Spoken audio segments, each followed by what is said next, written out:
Hello and welcome to my channel, Talisman Tarot.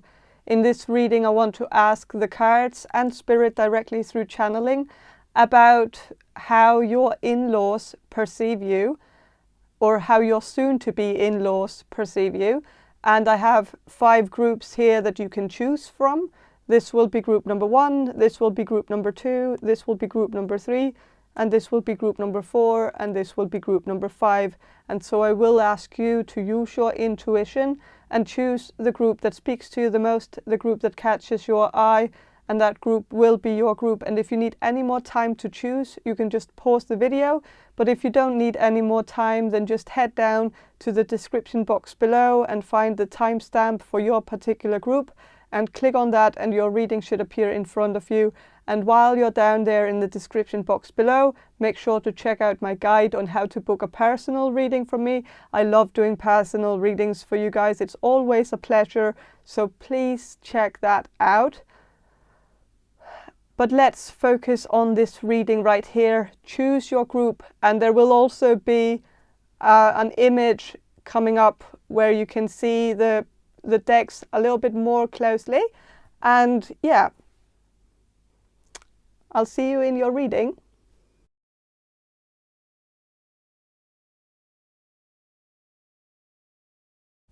Hello, group number 1. You chose this Jolanda Tarot, and I'm going to start with some channeling, and then I'm going to shuffle the cards for you.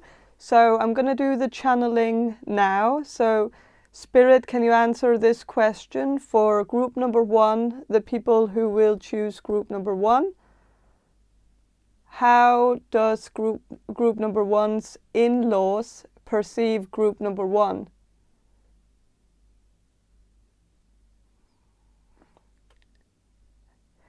Okay, it seems like your in-laws don't really know you that well. I feel like they lack a lot of information about you, and that could both be their fault or your partner's fault.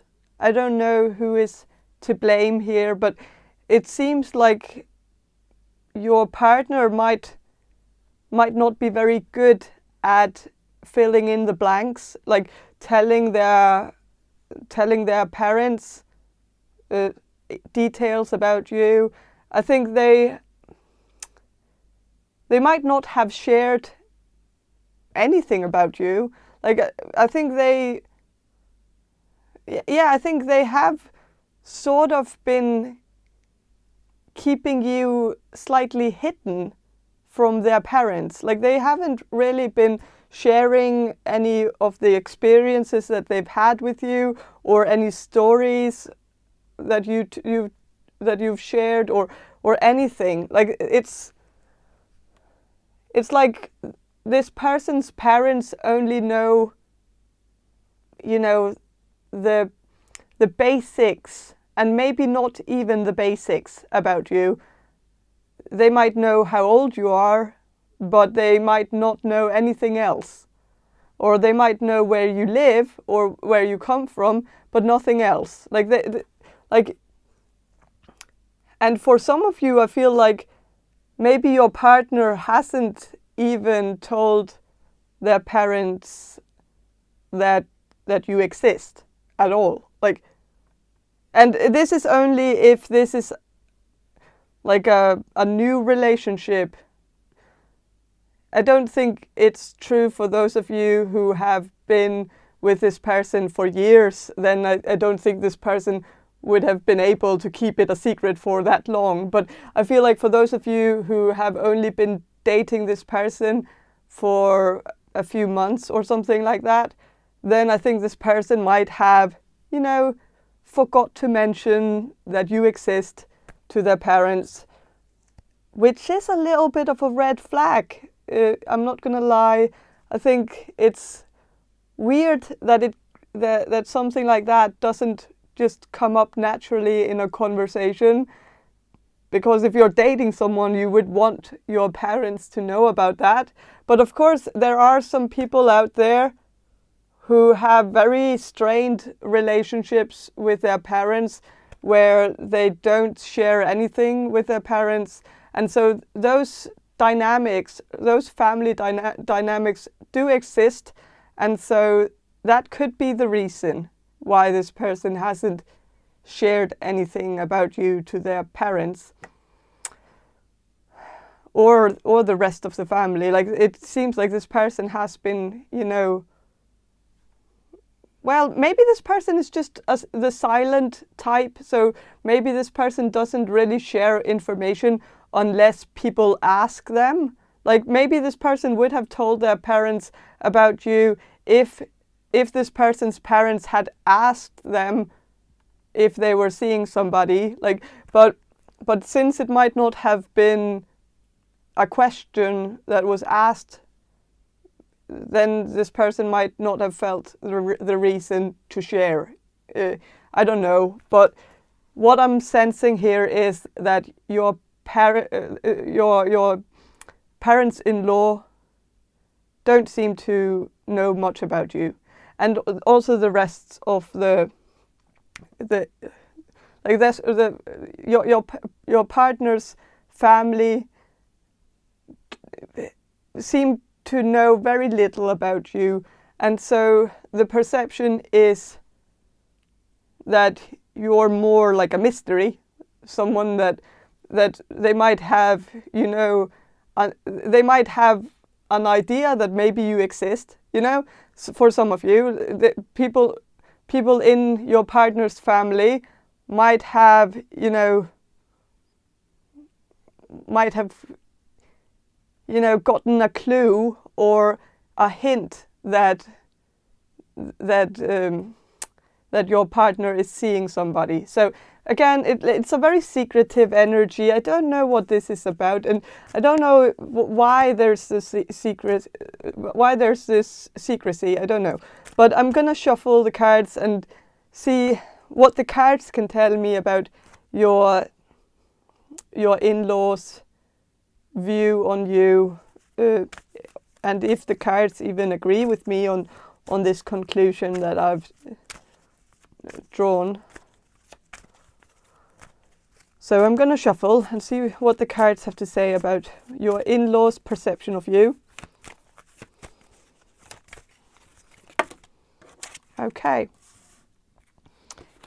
8 of Cups reversed. Well,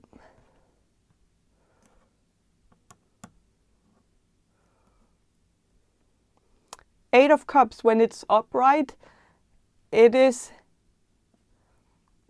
about, you know, it's about depression. It's about retreating and withdrawing, and when it's reversed, it's kind of the opposite of that. And it's giving me 2 possible options of an interpretation here. So one is that I think your in-laws perceive you, whoever you are, in their mind. Like, they might not know who you are, but they might know that you have a good impact on your partner's life, that you have somehow made your partner into a better person. And maybe that is even why they have gotten, maybe that's the clue. Maybe your parents-in-law are looking at their son or daughter and thinking like that it's weird that they seem so different all of a sudden, that they might dress differently, they might talk differently, they might have a more positive mind or mindset, and maybe they see that as a clue that maybe there's love involved, that it could be because of a romance that they might have changed their lifestyle or mindset or something. And I don't know if this family is just a very silent family, like in general, or maybe this family is just the Like, I think they have a hard time asking questions directly. Like, they have all these, I feel like they have conversations behind people's back about whether, like, they might talk to each other within the family, like, and wonder if there might be a romance going on, or if somebody is in a relationship or whatever, but they don't ask directly, which is a little bit strange, because why wouldn't they? It's the family. So like if I got children, like, and I would probably ask my child if my child was dating somebody, like, or if I could kind of, if I got the feeling that they were dating someone, I would ask them directly. I wouldn't find that to be a question that's too private or something like that. But maybe this family is just a little bit different, and they might keep a lot of secrets from each other, and they might not be intertwined in each other's private life in the same way as some families are. So, yeah. But I do see that your in-laws see you as a good influence, whether they know who you are or not. They see you as someone who's actually making a difference, and maybe that you have also changed some things that they have been trying to change for a long time. I don't know if you have, like, helped your partner get out of an addiction. This card here, like, you can see, it's a woman who is, very drunk, and it's reversed. So I don't know if you have helped your partner get out of an addiction, and maybe your in-laws can see that, like, something drastic has happened in their child's life. Like, it's very obvious that they've made lifestyle choices that are very good for them, and that they have tried to help them with for a long time, but they haven't been successful at helping this person. And I think they think it's because of love, that they've changed for love. So they see that as your good influence. So yeah, with the 6 of Cups reversed,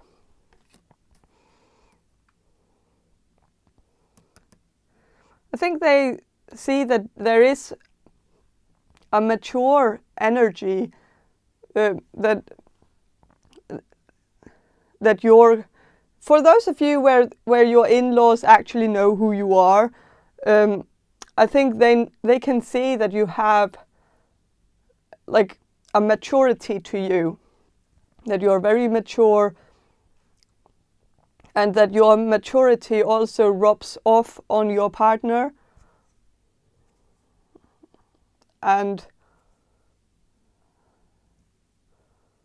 I think they see your influence as just very, very good, very mature, and that you're helping their son or daughter grow up and become an adult, where maybe in the near past,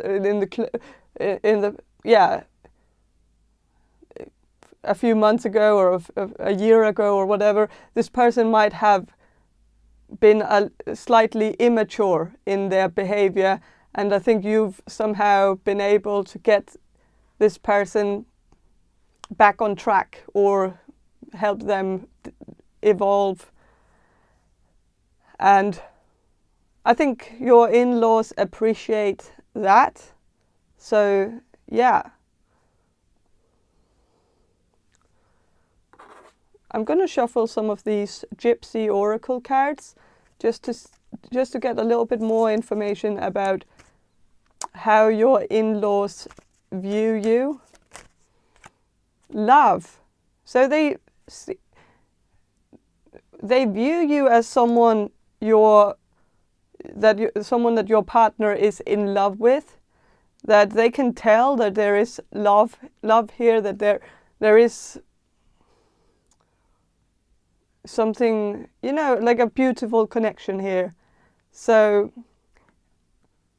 especially when your in-laws get to know you a little bit better in the future, I think they will see it more clearly how much love there is here, and also how much you contribute with, and how good of an influence you are. And yeah, I think that's going to be very clear soon. So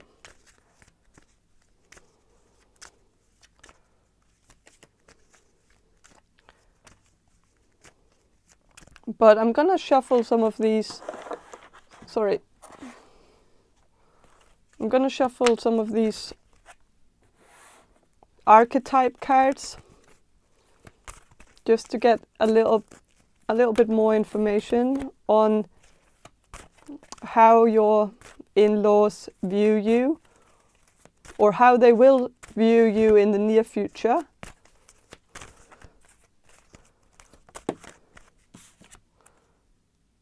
Child divine, but it's reversed. This is also this is the same energy as the Six of Cups reversed. It's a very mature energy, like, because the child divine, when it's upright, it's the divine child, but it's also a child still. It's a child, and I think they will see you as not a child that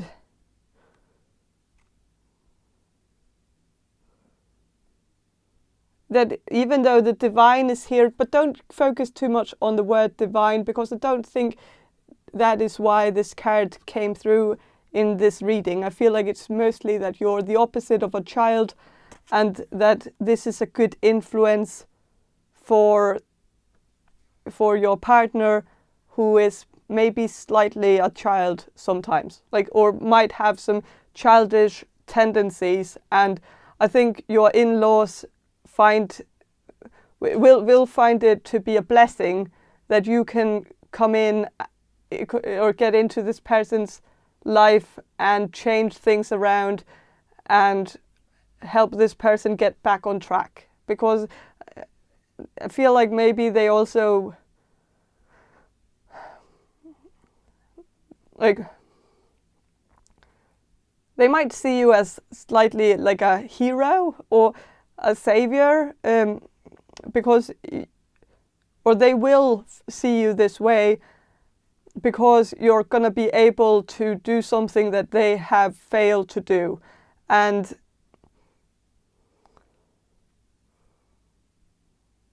I feel like the person that you're in a relationship with, I don't know if this is something that is like that was a problem in the past, but I feel like it's still an energy that this person is in, that I think this person feels slightly lost sometimes, and can get lost in some things where they have a hard time finding their way out of it.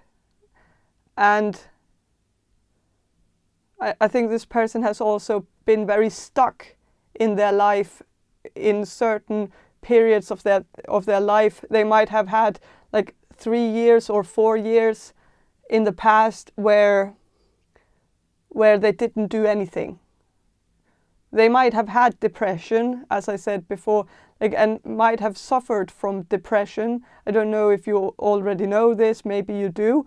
And so maybe it's been something that your partner's parents have maybe given up on, where they didn't really know how to help your partner. They didn't really know how to fix this problem, so they just let go and just might have walked away instead of trying to fight to get through to this person. And I think they're going to be happy to see that you're actually going to spike some change in your partner, and that you're going to help your partner get out of this, and maybe also motivate your partner to aspire for greater things.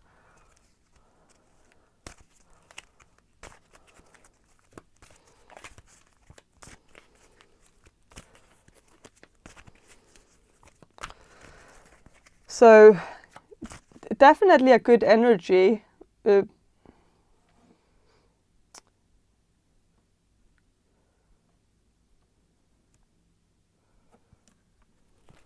So I feel like there is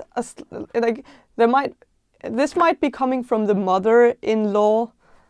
I don't know if your partner was kind of smothered as a child, that maybe their mother was a little bit overprotective and maybe gave in to some things like that, where maybe she should have been a little bit harder, so like in certain occasions, but might have chosen to have a softer approach, and there's nothing wrong with that, with being a soft parent. But I think now I still feel like maybe the mother is a little bit too soft on her child. Your mother-in-law is a little bit too might still have a tendency to see your partner as a child, and maybe it's gonna be a little bit hard for her to adapt to the fact that you're not gonna see this person as a child. You're gonna see this person as an adult, and so you're also gonna have the same expectations to this person as you have of any other adult that you know, and you're gonna treat this person as an adult, and maybe your mother-in-law is gonna feel like that's unfair, or might feel like you're too hard on this person, that you should be a little bit more understanding of what this person is going through, and that there might be like I feel like that could be the only bad thing I see for your relationship with your in-laws in the near future, is that maybe your mother-in-law is not gonna agree with the way that you handle your partner, because your mother-in-law is so used to seeing your partner as the victim, and also as, this person who can't, there might also have been some, enabling, where your mother-in-law has been enabling her son or daughter for a long time, and to see that another person is going to come into their son or daughter's life and not be an enabler, but actually,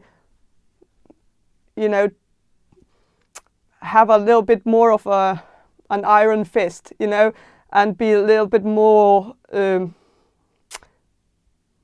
like, motivational, inspirational, in a maybe slightly domineering way, but in a way that also needs to that this person also needs, because this person is so easily stuck that they need someone to tell them now you've been stuck for too long. Now you've been in bed for too long. It's not good for you. You need to, like, there needs to be some change, because like there might be. I feel like you're the perfect person for this person, and I think it's a beautiful match, because I think well, I don't know what you're going to get out of this, but it's a beautiful match for them, at least, for this person that you're in a relationship with. I think you're going to be inspiring a lot of change in this person's life, and you're going to be an angel, like that. You're going to help this person. You're going to guide this person to a better existence and a better way of living, and also a better mental health, where this person might have a tendency to give up very easily and have very low thoughts of themselves, which might even come from the mother, from your mother-in-law, might have actually, planted these thoughts of less worth in this person's mind, where the mother has been telling her son or daughter that they can't handle it, like that, oh, it's too hard, that they shouldn't start an education because it's just going to be too stressful, and it's just going to break them down, and it's just going to be too depressing of an environment, and they're just going to end up in a ditch somewhere, because it's just going to be too hard or something. And this voice of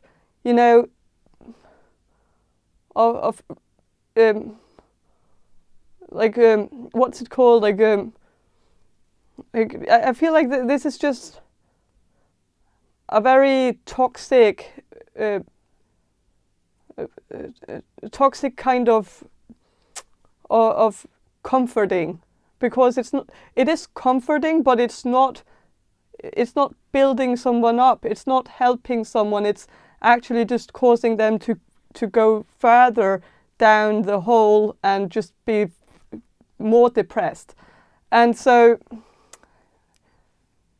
of course, since you and the mother-in-law has very different approaches, there might be a clash, where you're going to clash because you are so different towards this person.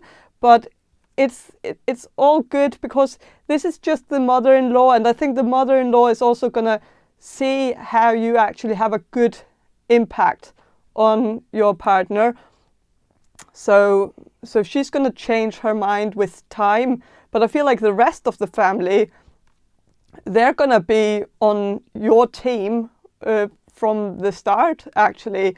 I think they will see instantly that you have a great influence on this person, so on your partner, the person that you're in a relationship with. So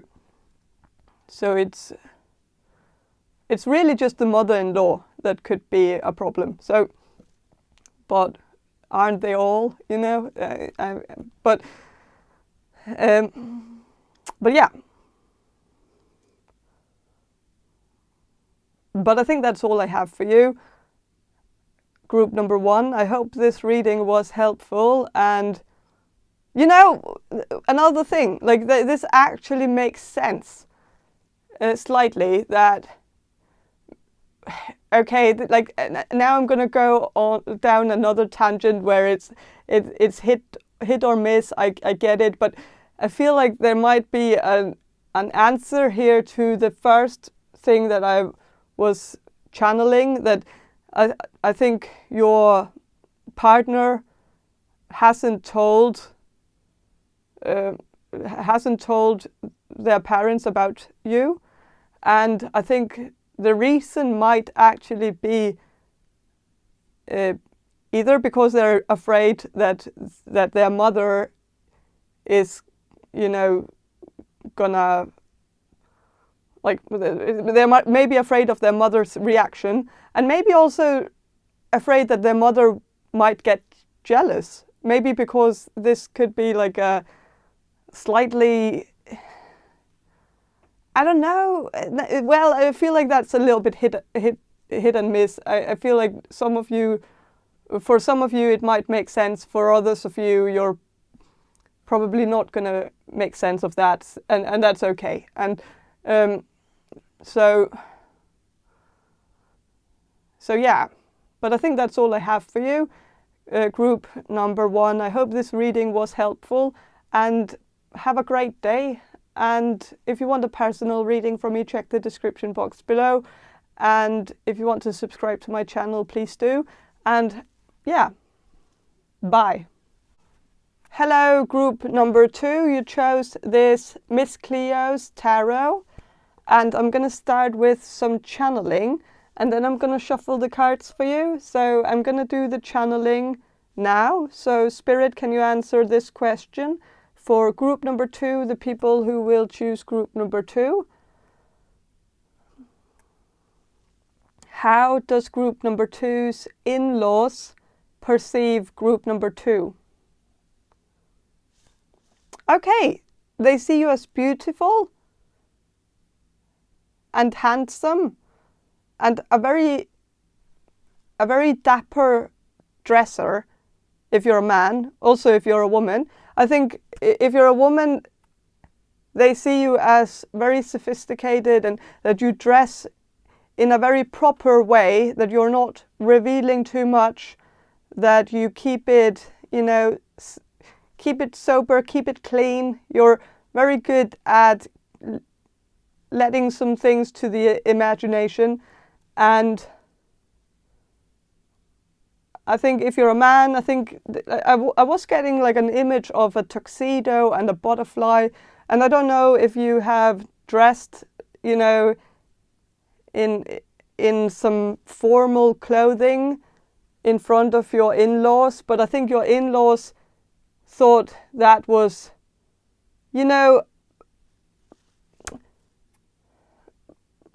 a breath of fresh air. Like it was different somehow. I think your in-laws might have compared you to someone that your partner dated in the past. And so I think in comparison, you're much more sophisticated, much more,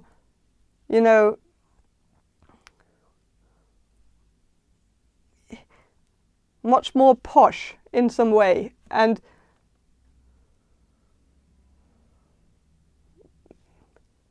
maybe they didn't really like the ex. I feel like that for most of you, there is an ex in the past, obviously, and yeah, I think your in-laws were not happy with this person. They found this person to be,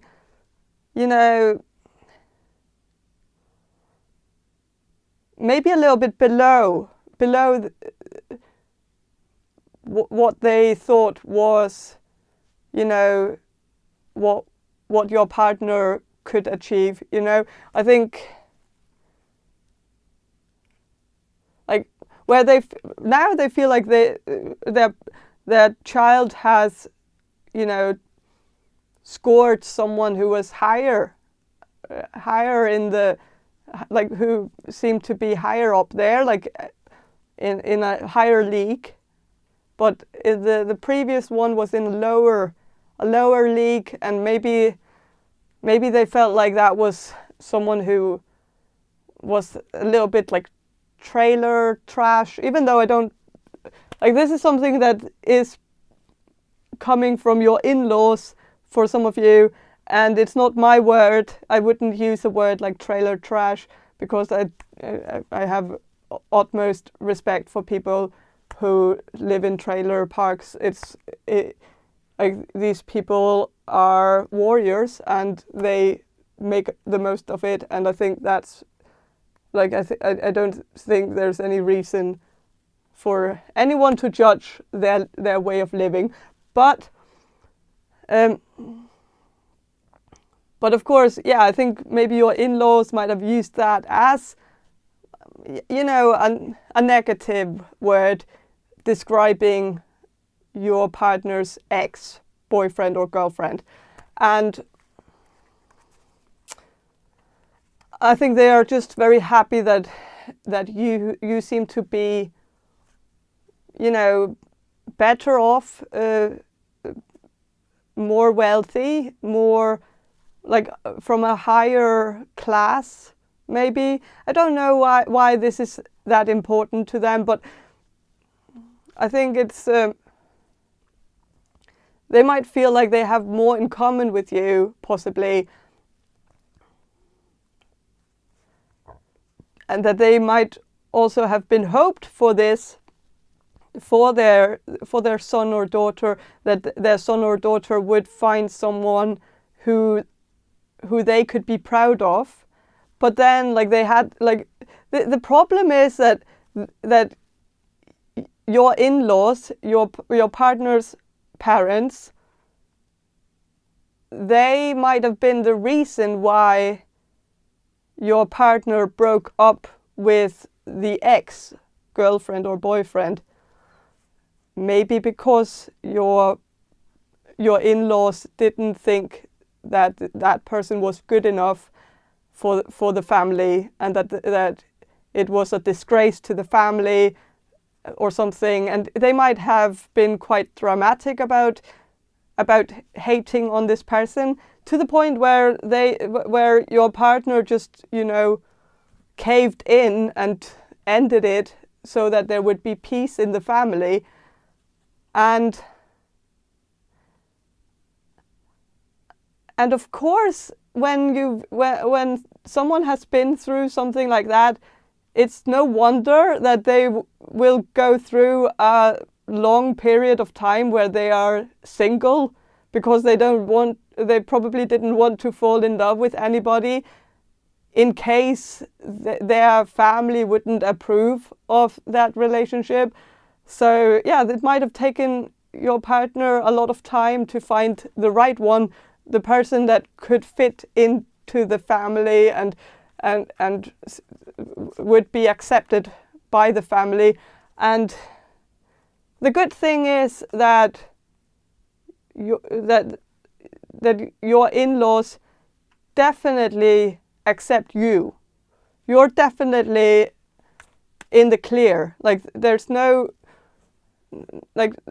risk of them turning their back on you or trying to sabotage this relationship, because you have all the qualities that they're looking for, and so they they are happy. Your partner is also happy to have met you, and so it's not like, I think it seems perfect, actually.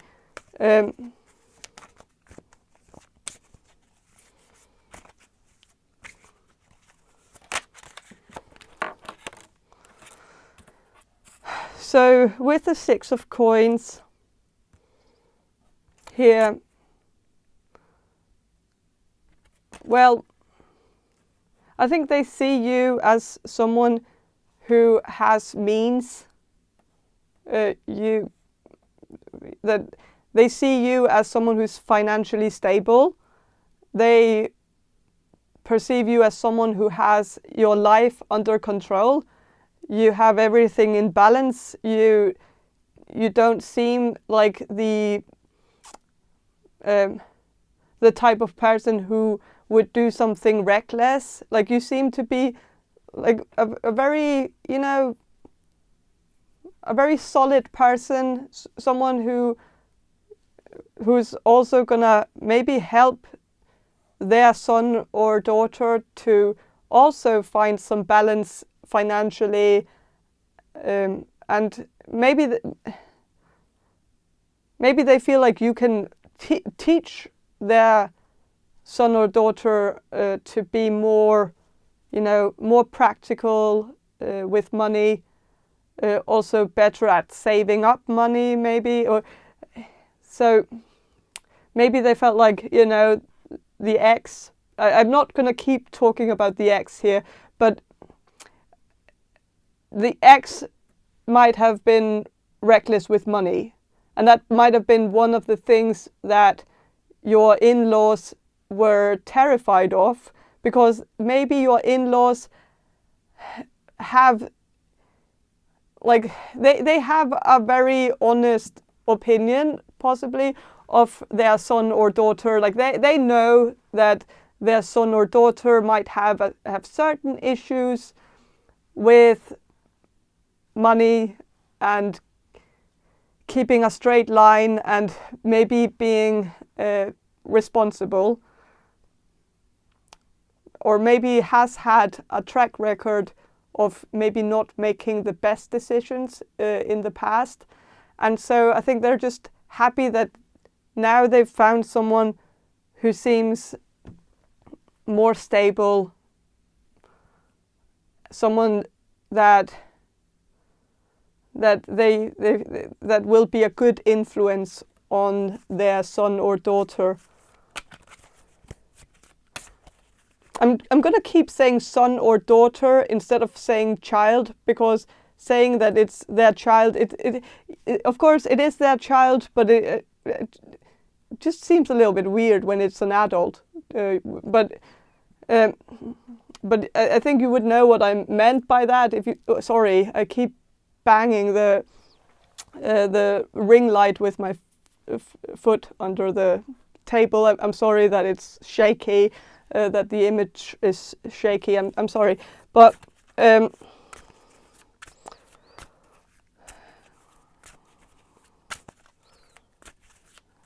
so I'm going to shuffle some more cards about what your parents-in-law, what your parents-in-law view about you or think about you, or how they think about you.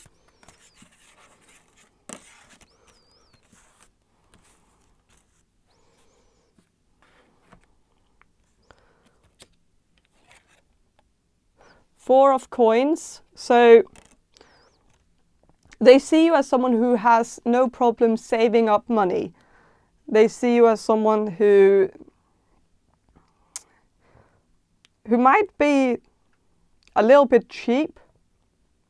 Not cheap in that sense. That's the wrong word.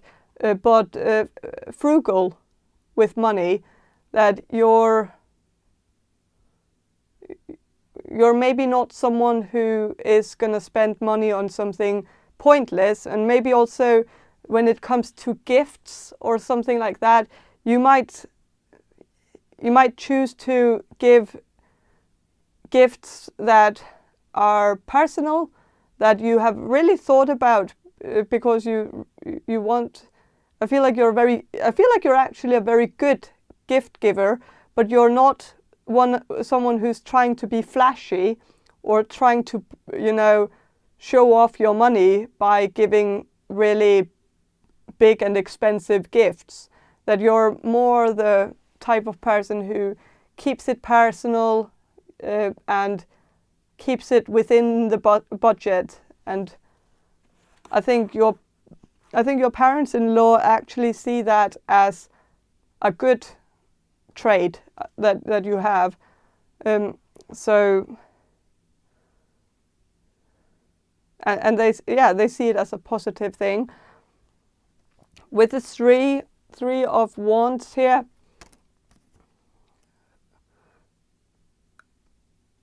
well,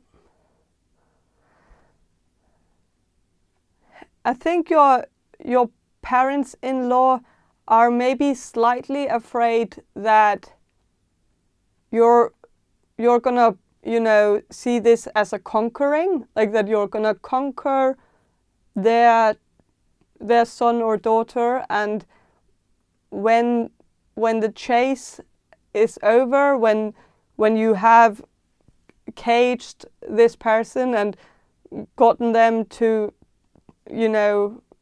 conform into a serious relationship with you, then they are afraid that you're just gonna want something else, or that you're going to be pursuing a new relationship, just as like when you get bored with this one. Maybe they are afraid that their child might not be enough for you, that you're someone who is maybe shooting for the stars, that you're maybe also going to realize at some point that you could do better.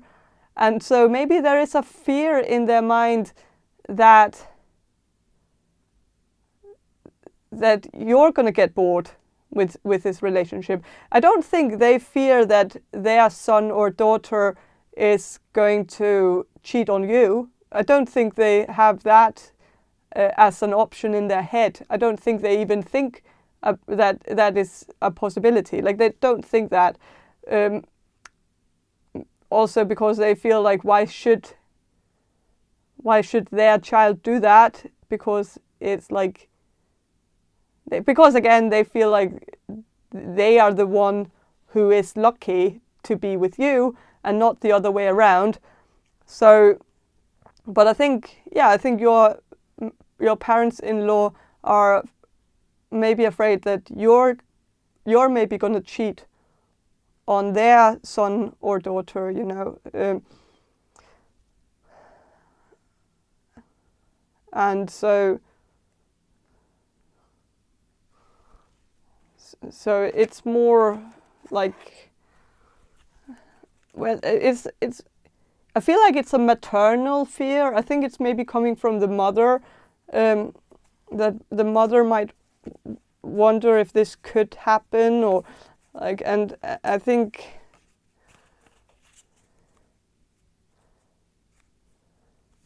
the mother-in-law,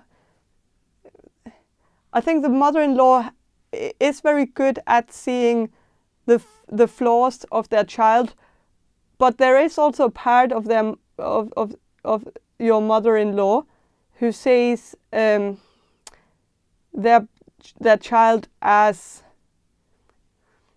a little bit too good for the world, a little bit naive, and someone who ends up trusting people a little bit too easily, or something like that. And so I think, I think that is maybe a fear in your mother-in-law, that you're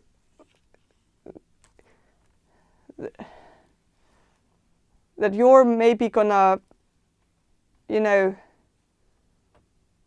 I don't know, yeah, that you're gonna take advantage of this person's trust in you. That, but I don't think you would, and it's just a fear. It's not something that is such a big, you know, it's not a big thing.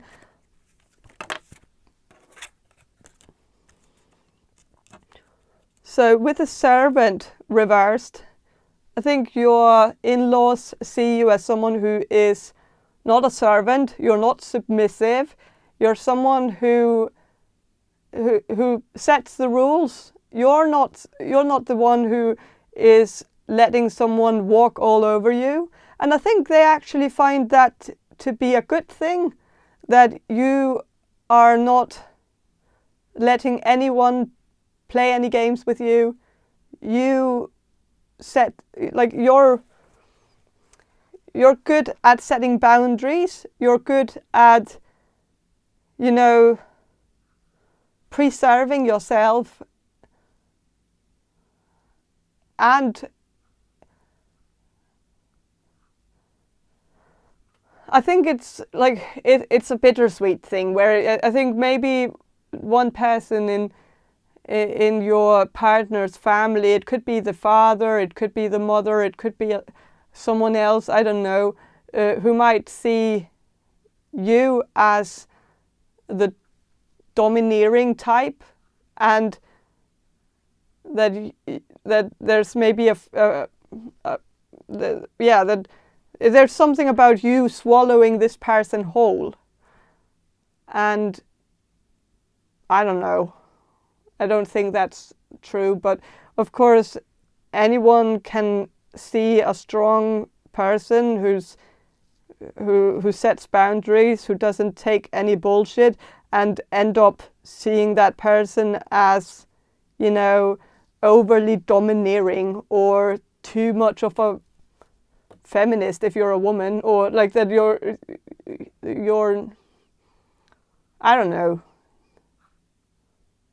But I don't know what this is about, but I think they all agree that you are very independent and that you are a good influence in this person's life because you have everything under control. You are financially stable.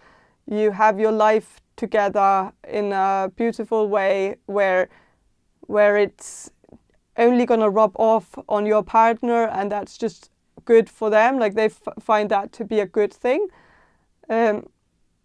So I think that's all I have for you, group number 2. I hope this reading was helpful, and if it was, please subscribe to my channel. And if you want a personal reading from me, check the description box below for more information on how to get one. And have a great day, and bye.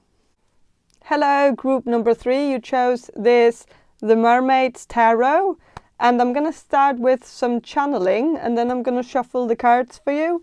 So I'm going to do the channeling now. So Spirit, can you answer this question for group number 3, the people who will choose group number 3?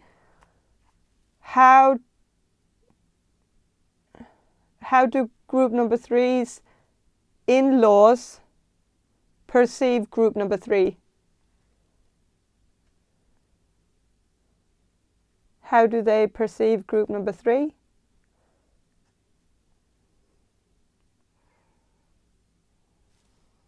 Okay, I'm sensing that your mother-in-law is a fan of you. She really likes you.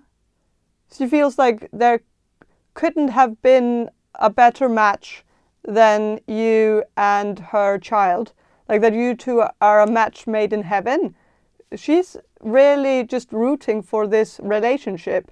And she seems very supportive of this relationship.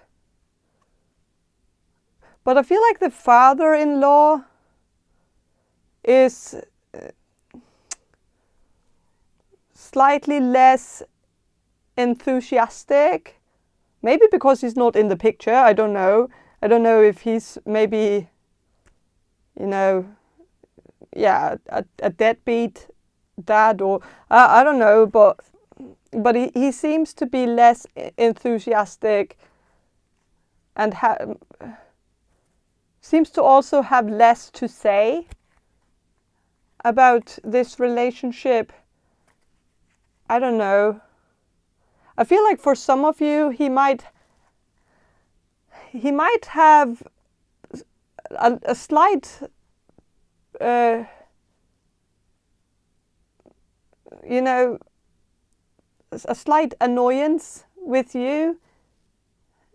Not something that, like, I feel like it's all just bound into one conversation that you had with your father-in-law. If you have had a conversation with your father-in-law, then I think maybe your father-in-law felt like you were lecturing him on something that he's an expert on.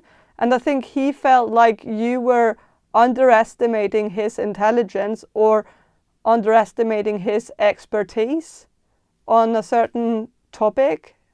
And I think he is being, I feel like he's being a little bit dramatic, because I think you were probably just trying to make conversation with him, and maybe you can't really, you know, find a topic to talk to him about, because he might be the silent type. He might not be, you know, very easy to talk to. And so maybe you thought it was the most play it safe thing to do to talk about work, like, or talk about something that he is an expert in, because then you knew that it would be a topic that he would want to talk about, you know. And so maybe you did it out of a courtesy to him. And he might have just taken offense to that, that you wanted to talk to him about it, as if you were trying to, test him or lecture him, or like, and it wasn't that way at all. I don't think so. And like, you might have even Googled some things about this person's profession just to be able to have a conversation with this person about it. So I don't think you were at all trying to be arrogant or trying to lecture him. You were just, I feel like you were just trying to make small talk, and maybe it failed a little bit because of his maybe slightly fragile ego. Maybe he felt like you were asking him a question that he didn't know the answer to, and instead of just saying that he didn't know the answer to it, he chose to become butthurt that you would put him in that position, and that he might have, I don't know, I don't know, but it seems like it's his problem. It's not yours. You did everything right. I don't think you were, I don't think you were in the wrong here at all. So,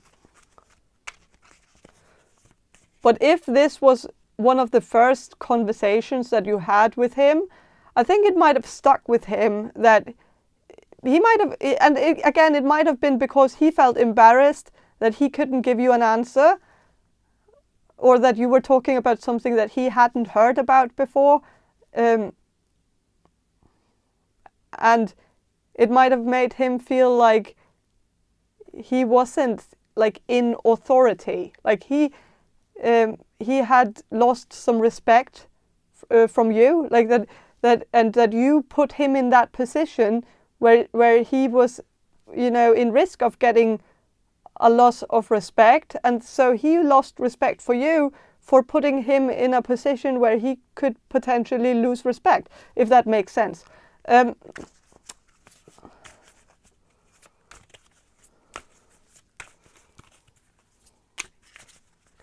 But I feel like your mother-in-law loves you, so that's also that's a good thing.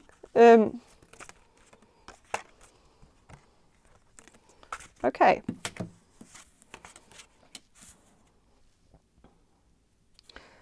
With the Knave of Wands reversed,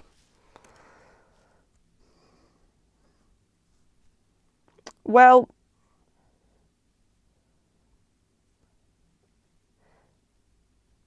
I think your in-laws see you as someone who is maybe slightly impatient at times, and maybe this is more coming from your father-in-law than your mother-in-law, because I feel like your mother-in-law is also someone who doesn't have, patience. I think you are very similar to your mother-in-law. I think your mother-in-law might also lose patience towards her partner, your father-in-law.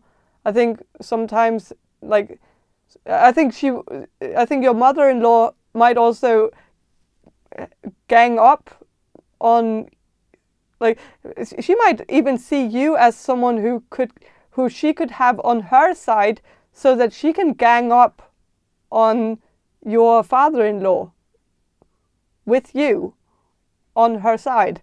And that's a little bit, I don't know if that's a good thing, but I think she cracks jokes at your father-in-law, and I think she's not someone who takes life very seriously, and she says what's on her mind, and I think she's looking for a daughter or son-in-law who can also crack jokes, who can also have a good time without taking everything too seriously. And I think she also needs that because she has been married to someone who takes everything too seriously for a long time. And maybe that is an issue for her. Like, I don't know. Maybe it's not an issue for her, but I think she would like to maybe share something, share some more fun with, like, I don't know, with you. And I think she sees you as like her, like, I don't know how long you've been in this relationship, but I feel like your mother-in-law actually sees you as like a part of her, like her family, like that you are a part of the family, that you're like kind of like her child, that you've become that. And if that hasn't happened yet, then I feel like it's gonna happen in the future, that you two are gonna be very inseparable in a way. Like you're gonna really have a good bond with your mother-in-law. And yeah, and it's mostly because you two have so many similarities. And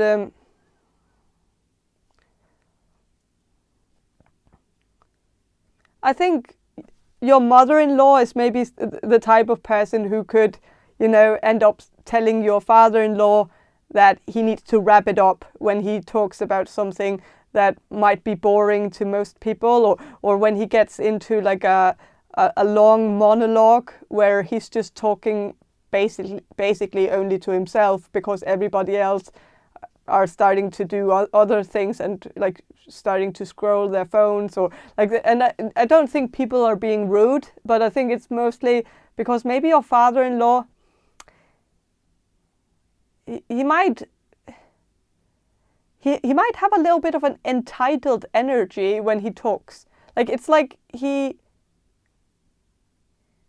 believes that everything he says is correct, like it's accurate, everything he says, and that he's also entitled to all his opinions, and that he's also entitled to,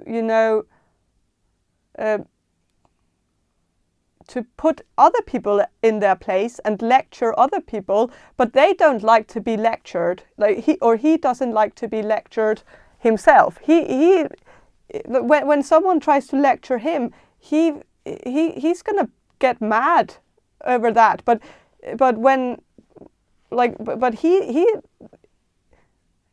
can convince people about things that are completely untrue, and do it in such a convincing way that maybe people know it's bullshit, but they're just going to agree with him because they might be a little bit frightened of him, or he might have a very intense energy where people don't want to be on his bad side, so they just say,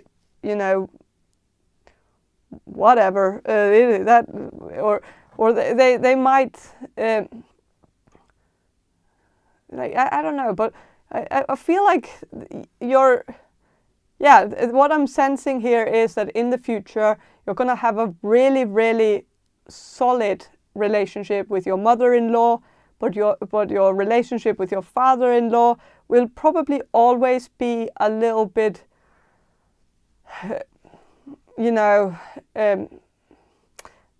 strained, and not very natural, and a little bit awkward, possibly.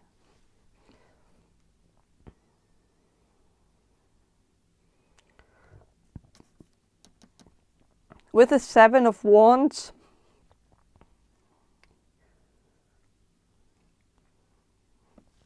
I think your in-laws view you, and this could be maybe mostly your.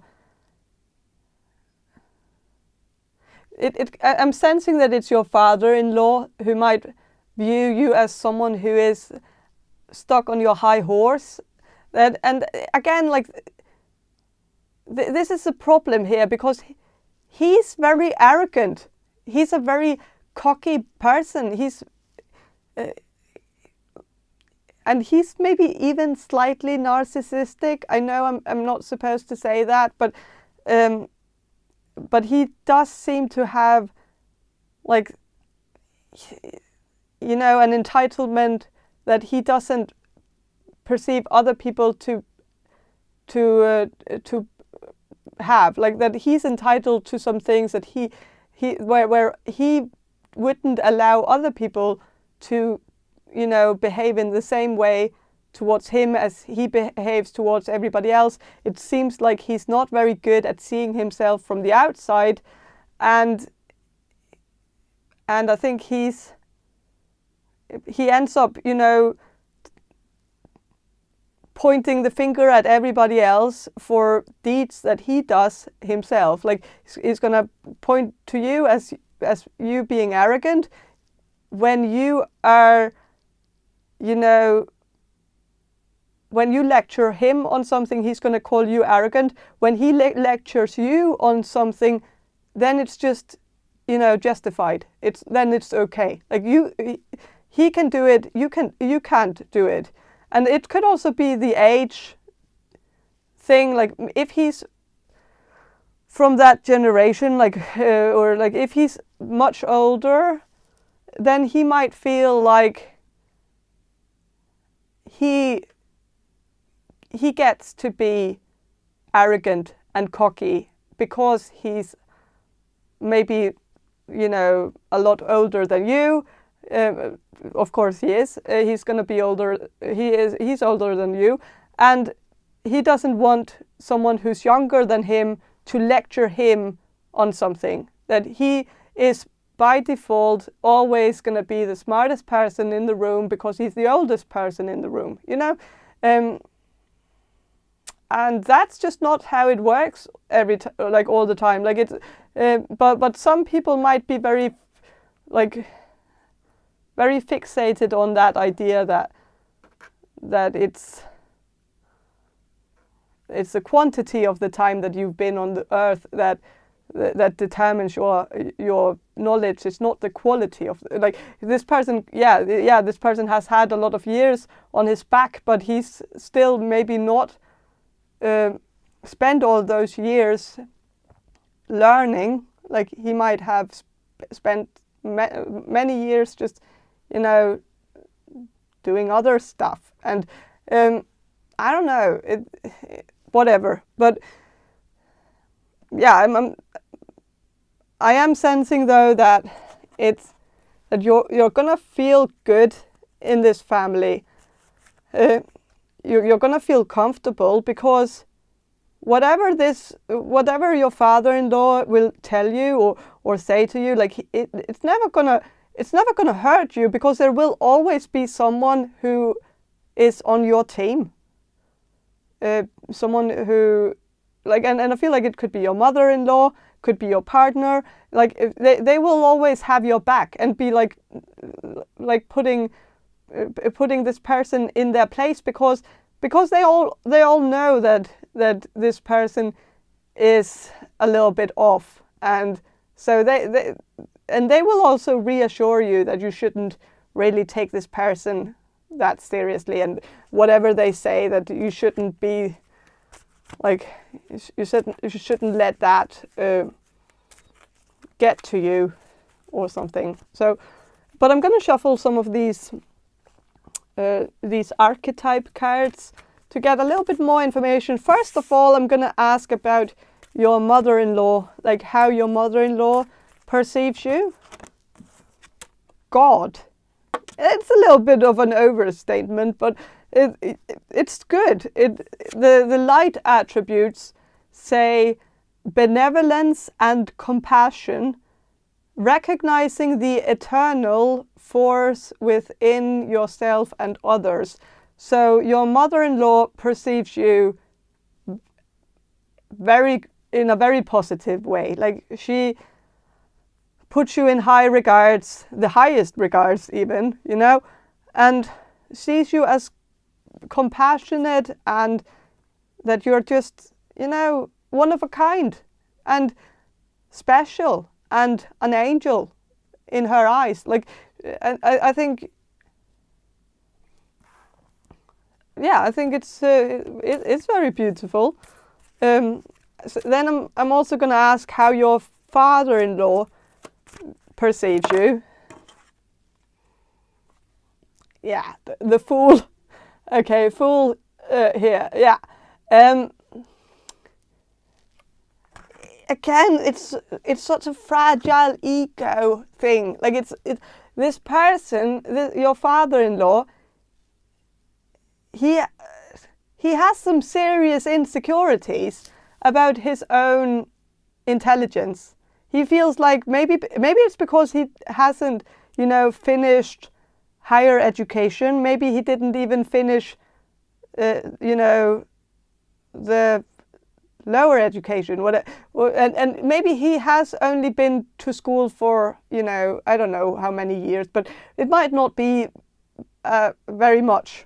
Like he might have some insecurities about his level of education, and it might be causing him to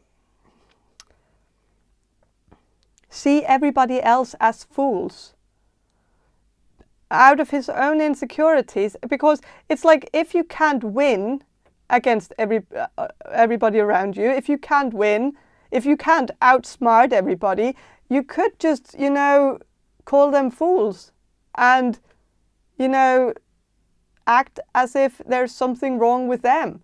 And maybe if this person is good enough, they might even be successful at making everybody look bad, or you know, and then, like, it's like, you know, you can, if you can't rise to their level, you can lower their level to your level. And I think that is this person's strategy, is to just, you know,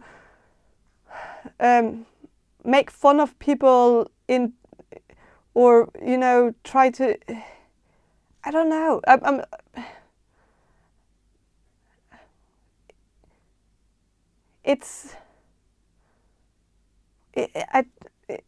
don't think he's necessarily making fun of you, but he might, you know, he might try to, you know, act as if you don't know what you're talking about when you push at something, when you try to talk to him about something that you know a little bit more about than he does, and where he is actually supposed to know more about it because it's his field of expertise. If you do that, then you're, you know, making him look bad. And so it's just about, like, for him, it's just about, you know, making people know around you, like the people around who can hear the conversation. Like, if there's someone listening in on the conversation, like other family members or something like that, then he's going to try to, you know, try to undermine you and say that you don't know what you're talking about, so that he can keep his dignity. It makes no sense, but and I think it's just coming from a place of, you know, insecurity. And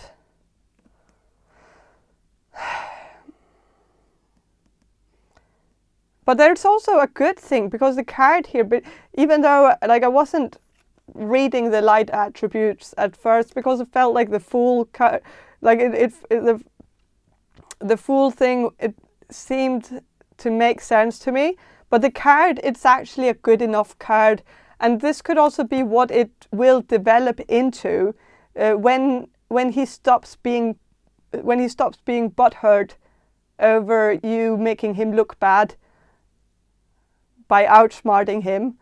When he gets over that, I think he will see you as someone who fearlessly reveals emotion and helps people laugh at absurdity.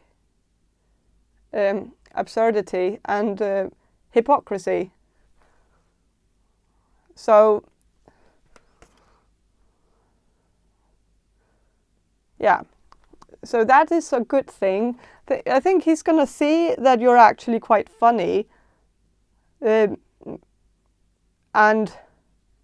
that you make people laugh, and that there's maybe also some strength in the way that you are so blunt about certain things, that you're maybe also blunt about your feelings, and that you're maybe a little bit better at communicating your feelings in a more natural way than he is. I think he's a little bit awkward about communicating in general, and so I think he's gonna realize that you are actually able to do some things that he's not very good at, and that maybe he would even benefit from being a little bit more like you, and not taking things so seriously, and maybe also just letting, like, I think you're a very forgiving person usually, and I think he's someone who's very unforgiving. I think if someone says something, he is very, very quick to just judge them, and it takes him time to get to the forgiveness part. And I think he is going to learn from you that forgiveness is the answer, and that he is a little bit too stubborn, and that he could maybe benefit from being more like you. And I don't think he's going to admit to that to anyone, but I think he's going to feel that way after, spending more time with you, getting to know you better. I think he's also maybe going to get to a point where he regrets judging you too quickly. When he gets to know you more personally. So, but yeah. But I think that's all I have for you. Group number 3. I hope this reading was helpful. And if it was, please subscribe to my channel. And if you want a personal reading from me, check the description box below for more information on how to get one. And have a great day, and bye. Hello, group number 4. You chose the Medicine Woman Tarot deck, and I'm going to start with some channeling, and then I'm going to shuffle the cards for you. So I'm going to do the channeling now. So Spirit, can you answer this question for group number 4, the people who will choose group number 4? How do group number 4's in-laws perceive group number 4? How do their in-laws perceive them?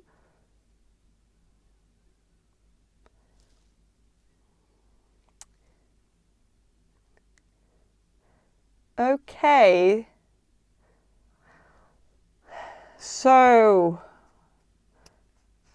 I think your in-laws might perceive you as a little bit calculated, and that you're maybe doing things on purpose to get your point across, or if you have something that you need that you need to get through to your in-laws, or like something that you need your partner to understand, or like if you have some message that needs to be delivered, I think you would go through extreme lengths in order to get that through. And I feel like your in-laws might see you as someone who tests people, that you create tests for them. Maybe sometimes you might have, like, if you have had conversations with your in-laws, they might have felt like you were questioning them, or that your questions were a little bit leading. that you were maybe asking certain questions about your partner's past or your partner's childhood, where maybe they felt like you were accusing them, or that you were trying to bring up a subject that was very, tricky for them to talk about, because it wasn't maybe something maybe it wasn't a good topic for them, because it might have painted them in a bad light. But of course they probably did that themselves, especially if your partner has had a traumatic childhood with a lot of changes that have, or a lot of things that happened that wasn't in your partner's favor. You might have wanted to confront your in-laws about that, and maybe for good reason, because maybe you feel like they aren't really taking accountability for what they did. And so maybe you've just, been doing it in a very safe way. I think you haven't been confronting them directly, but you might have just, asked them some questions about what it was like for your partner in their childhood, or like maybe you've just asked your in-laws about, just some funny stories about your partner's childhood, how they were as a child, if there was any funny, playground stories, or like stories about, funny things that they said or did, or some words they might have mispronounced when they were a baby, or something like, or what their first word was, or anything like that. And maybe you just wanted to, maybe also, maybe you wanted to poke at it a little bit, and maybe make it a little bit more clear to your partner's parents that they were maybe not the most,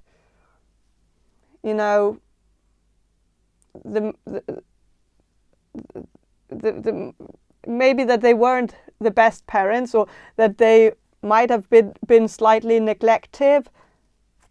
And maybe you felt like if you asked them these questions and they told you that they couldn't, remember anything, then that would be proof, that this actually went on.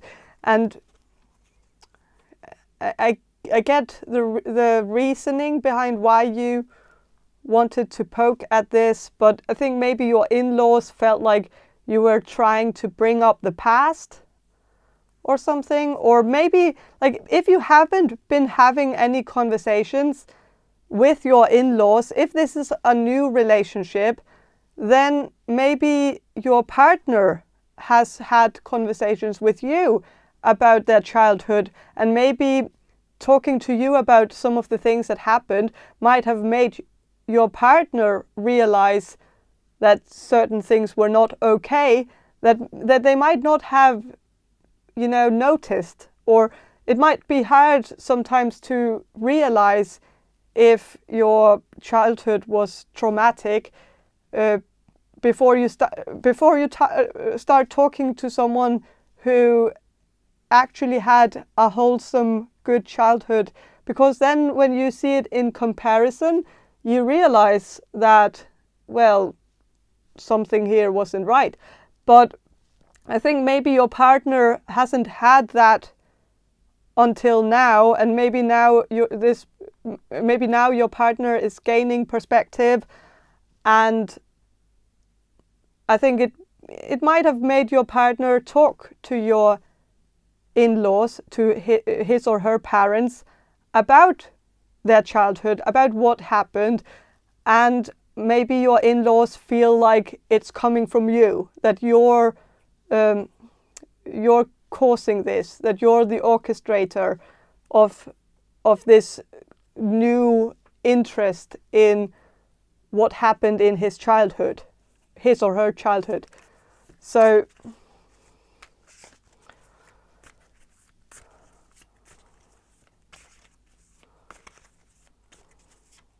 but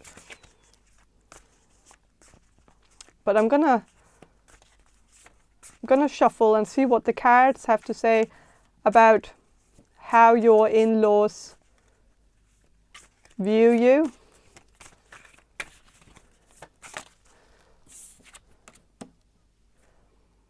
Okay, with the exemplar of the arrows, you can see how this is a woman who is, you know, sharing a picture with her child, and kind of showing these pictures, and it's not really a family album, is it? Because it's of course just, you know, stick figures of you know, war scenes with like a man with an arrow and a man on a horse and stuff like that. But it could, you know, tell a story of the past. And I think this kind of, I think your in-laws see you as someone who's too interested in the past, too interested in reliving the past with your partner, and that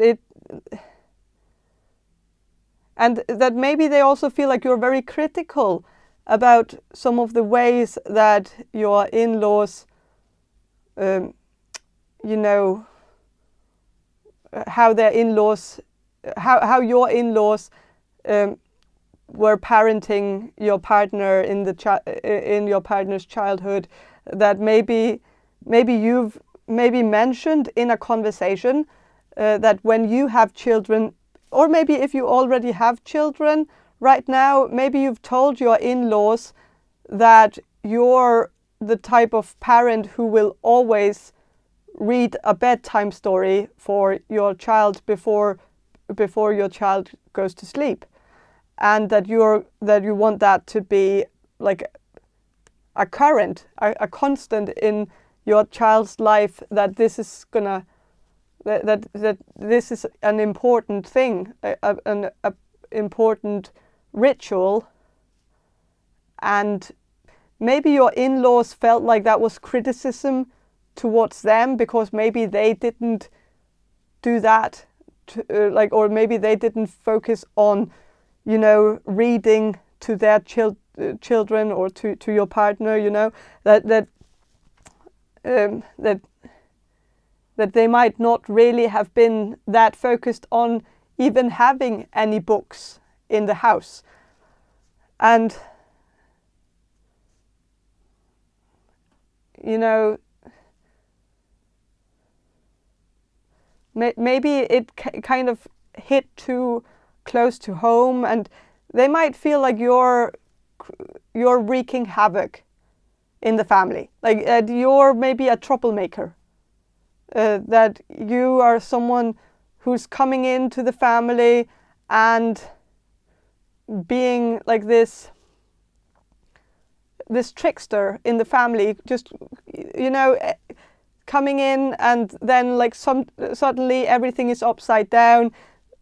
Things that were done in the past were not done in a sufficient way, and suddenly everything is up to has to be measured up to a standard where they feel like you're seeing this too much with modern eyes in their perspective, that you're looking at the past with modern eyes, and that you're not really seeing it clearly because you are wearing your modern glasses, that you're not looking at it from the perspective of the past.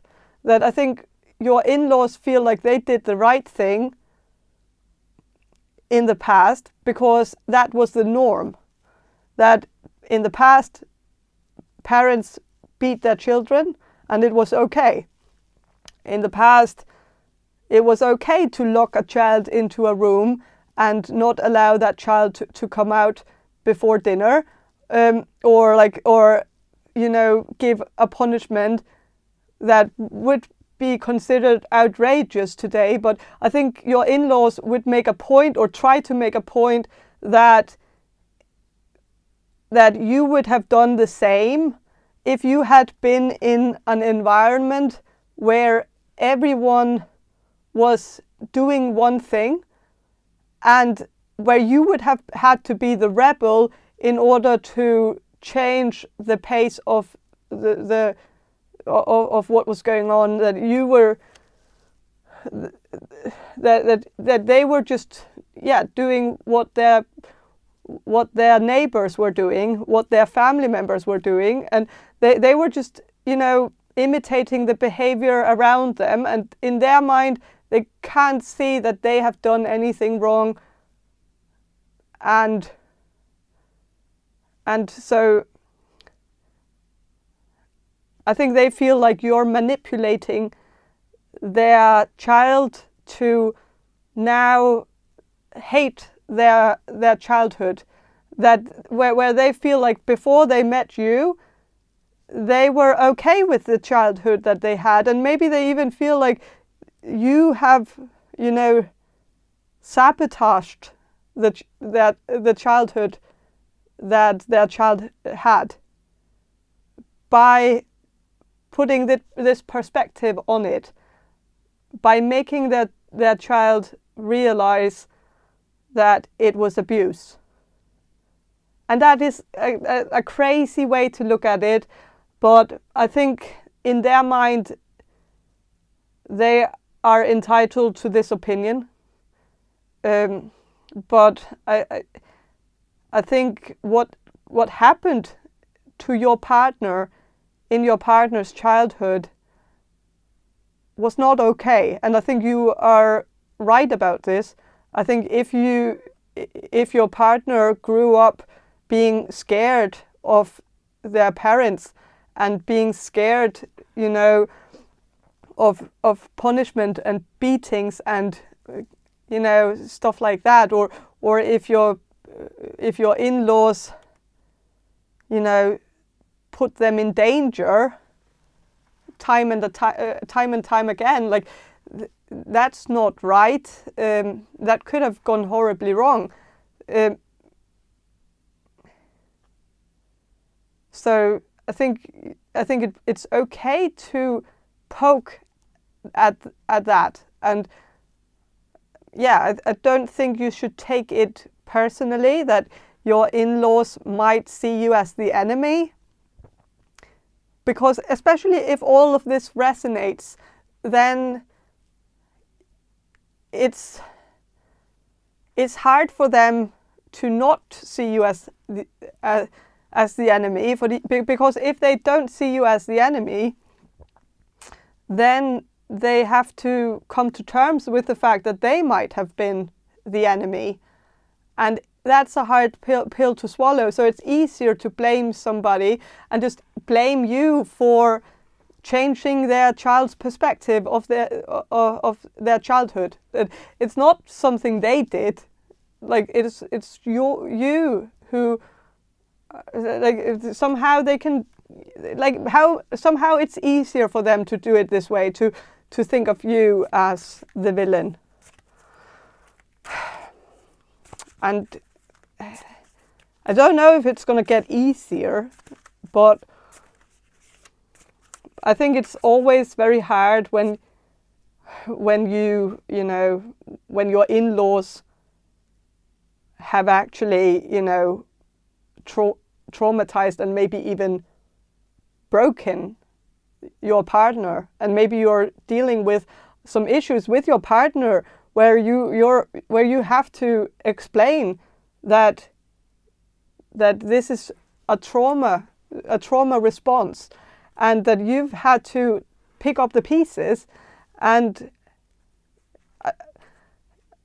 I think you also hold a grudge against your in-laws. I feel like most of you don't really respect your in-laws for the way that they treated your partner in the past. And I understand that. And so, of course, it might not come as a surprise to you that it goes both ways, that you feeling a strained relationship to them also makes them feel a strained relationship to you, and that some people, when some people can tell that a person is mad at them, their first reaction is to just get mad at them, like that. It's somehow somehow it's easier to just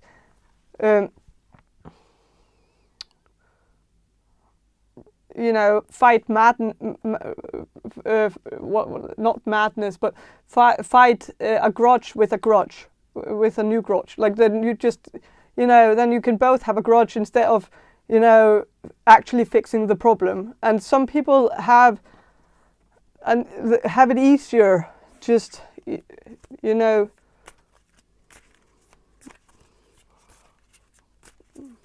pointing the finger at the person, pointing fingers at them.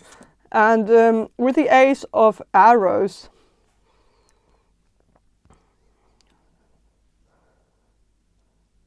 I think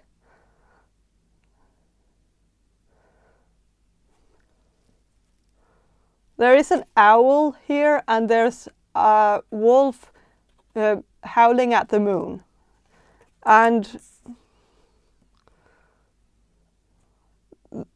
the wolf howling at the moon suggests that your in-laws might see you as someone who is howling over something that is pointless. Like we don't really understand why wolves howl at the moon. Maybe we have figured it out by now, but in the past we didn't have the answer to that. So with it's perceived as a pointless act. In tarot, at least, and in symbolism that might have been made before we figured out a little bit more scientific, facts about that. I don't know, but what I'm trying to say is that they might see you as someone who's making a big deal out of nothing, but that you're also this owl who seems to have everything figured out, that you seem very smart and you know everything, you know best. And I think they feel like they fall short when they talk to you, when they try to explain that it wasn't that bad, because you will always, have a way to outsmart them, or try to make them, understand maybe they might have made a point, or tried to make a point that what could this be? Like, well, for instance, that beating your child is not bad for the child. Maybe they have tried to say that to you, and maybe you just told them that if they just look at the statistics and the numerous scientific experiments that have been made on the topic, they would know that physical punishment is not good for the development of a child, and can actually have a counter effect on a child's development. And maybe you made that point, and it's very true. But they were then they just feel like, oh yeah, you're so smart. Oh yeah, you know everything. And they might have, done that in a way where it's out of, like, it's coming from a place of frustration. They know that they can't outsmart you. They know that they can try to explain why they did the things that they did, but you will always have an answer to why it wasn't the right thing to do. But in a way, the best argument that they could give you, which I feel like they are completely not seeing. I feel like they're not really seeing the obvious argument, and that is that they didn't know better. That they might not have been very educated at the time. They might have just, imitated everybody else instead of, reading some books or doing, because I feel like when they were parents, these statistics were available to them.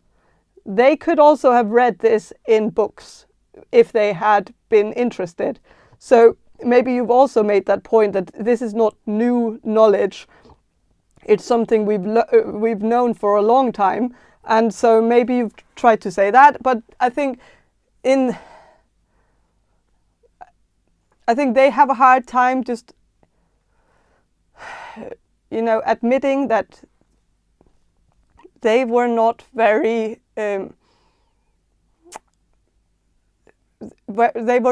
informed, and they were acting out of,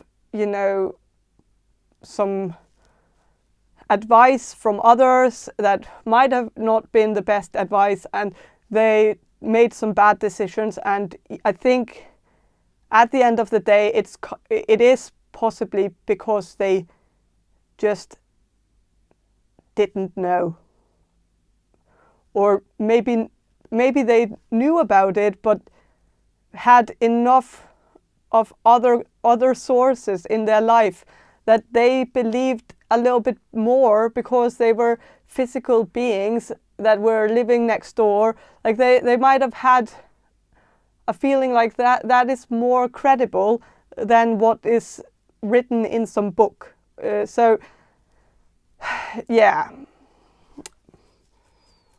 but I do think I don't think they necessarily did the best they could. I think they did have priorities that were off, and I think they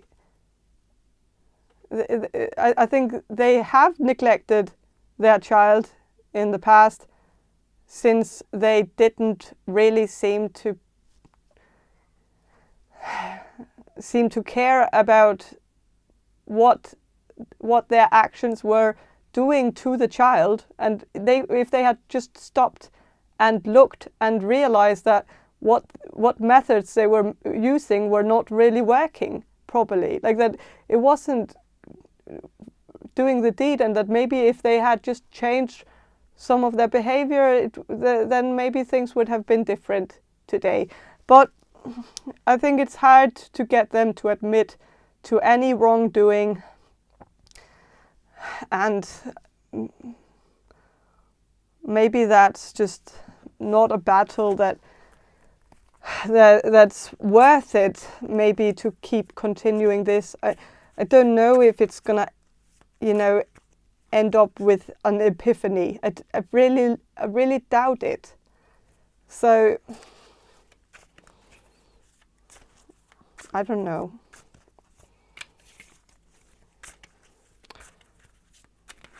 I'm gonna shuffle some of these archetype cards just to get a little bit more information on how your in-laws perceive you.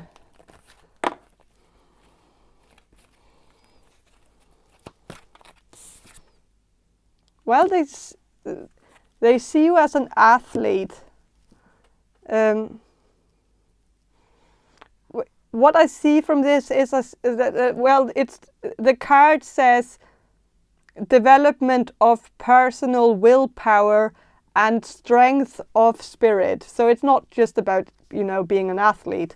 So I think they see you as someone with a lot of willpower, a lot of strength of spirit, that you're very mentally strong and very stubborn, and that you're not backing down, and that it's hard for them to change your mind when you've set your mind on something. and that they might feel like they come a little bit short, because when they try to, explain why they did some of the things they did, they feel like you're not really listening, that it's kind of like you ignore it, and then you just keep talking about the things that they did and how it has affected your partner. And I think it's maybe they feel like you just have, that it would just be much easier if you just let this go.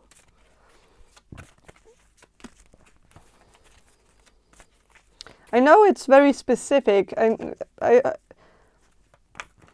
know maybe some of you don't resonate with this right now. I feel like maybe this, like if you are in a relationship where it's, very early in the relationship, I feel like this is maybe something that you're going to be dealing with in the future, when you learn some things about your partner that's going to piss you off. You're going to be pissed off on their behalf because of some of the things that went on in their childhood.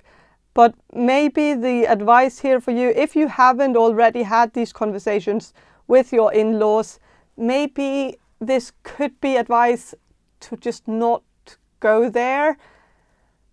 I don't know, because I just feel like they're not gonna admit to any wrongdoing, and it could even make it a little bit harder for your partner to, constantly have to listen to their parents. Like your partner will constantly have to listen to their parents, be defensive about it, and that could even make them feel like they are making this up, because of the reaction that they're going to get from their parents, where their parents is going to, focus on all the good things that happened in your partner's childhood, and talk about Disneyland, and that they went to theme parks, and that they had a lot of fun together. And it might even make your partner feel a little bit bad that they even opened this up, because they or even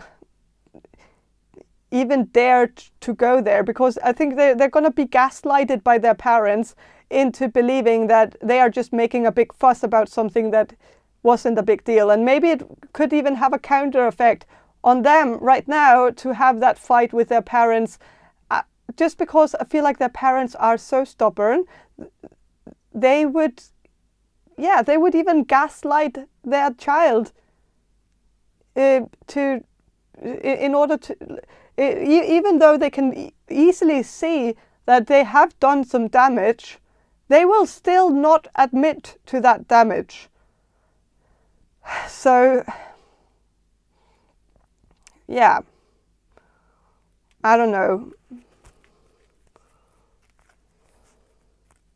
Smile and wave. I feel like this is one of those things. Like, maybe have these conversations with your partner, and maybe this is still gonna affect your relationship with your in-laws, that if you have this conversation with your partner and your partner starts talking to your in-laws about what you two have talked about, then of course you're gonna be the villain again. But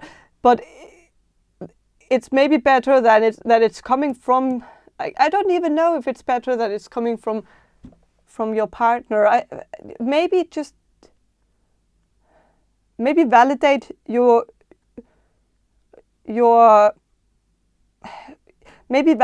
partner's experience. Tell them that you believe completely in what happened, and that you feel sorry that this happened to them.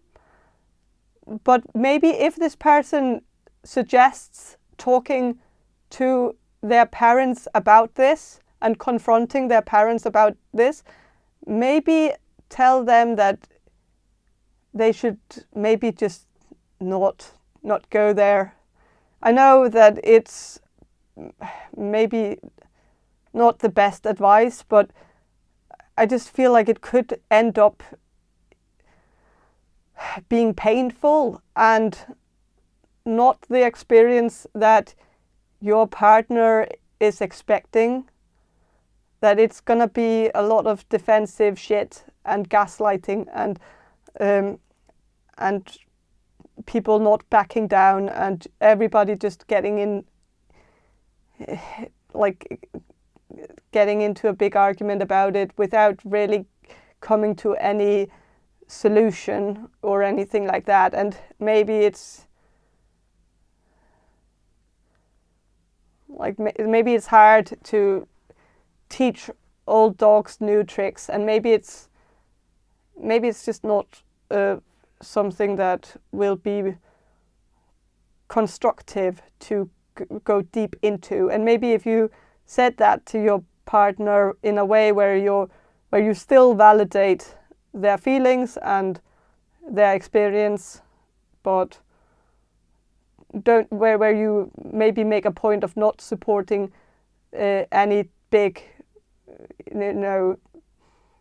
big confrontation for your partner's sake, where you make it very clear that you are doing it for your partner, that you also want to confront your in-laws, but you feel like it's gonna be painful for them to be stuck in the middle of this, and that it's maybe better to just act like things are normal.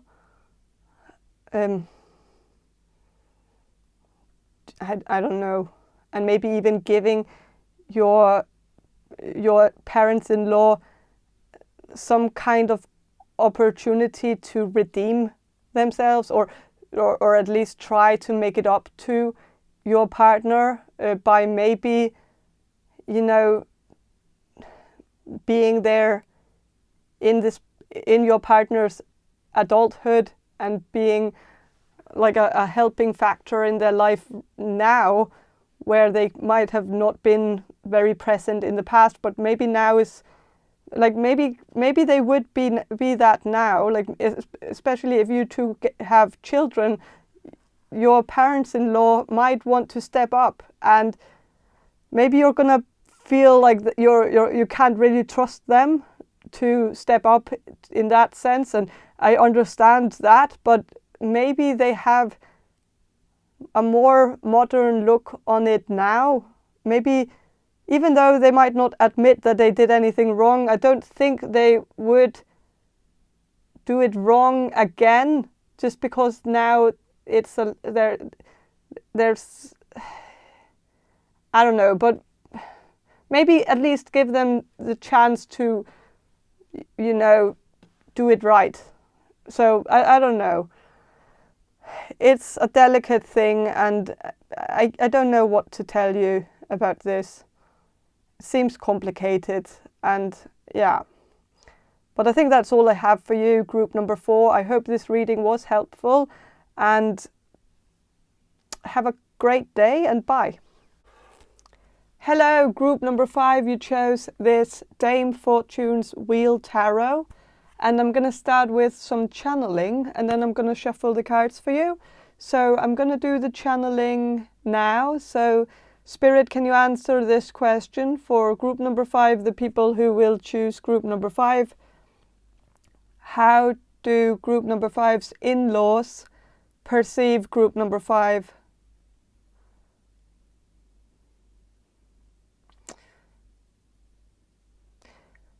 I think they have their precautions, and I feel like they don't want to get emotionally invested in this relationship unless they are completely certain that it's actually gonna develop into something serious. I feel like maybe some of you are in early stages of the relationship, and so I think your in-laws just don't want to get tied up in something to then feel, heartbroken if it doesn't turn out, as a serious relationship. I think it's maybe something they have experienced before. And I don't know if it's with your partner or with your partner's sibling or something like that. But I think your in-laws have gotten emotionally invested in a relationship before the relationship of your partner's sibling, very likely, and it didn't turn out very well. It didn't go well, and I think your in-laws felt like they had just spent too much time and energy on this, and that they also felt like they had true feelings for that person, who then turned out to just, walk out of their life from one day to the other. And I think it was hard for them, and I think they swore to themselves that they would never get themselves in that sort of situation again, where they would get heartbroken over a relationship not working out. And I think they have their precautions because of that. And so if they seem cold to you, if they seem heartless to you, then I think the reason is because they don't want to get too close. And I think it might also be because they know that your partner, their son or daughter, is a little bit of a fluke, maybe. Maybe they know that your partner has had a tendency to get bored with things in the past. I don't know if this is necessarily about relationships, but I think they know that their son or daughter got bored with, hobbies, interests, educations, jobs, all that in the past, and might still have a tendency to get bored with things easily. This person your partner might have like a butterfly mind, and it's maybe something that your partner's parents see as a little bit of an issue, where it's also caused them to sometimes feel like they can't really catch up with what their son or daughter is doing, because they always feel like their son or daughter is bouncing from one thing to the other, not really settling down, not really making roots anywhere.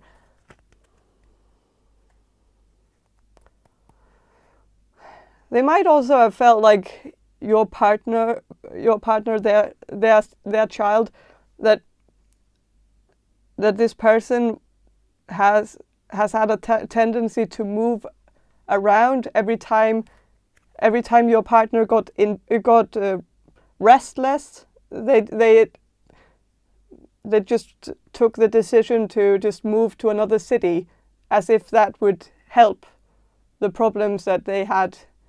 But I think it's just like, I feel like maybe your in-laws are just, a little bit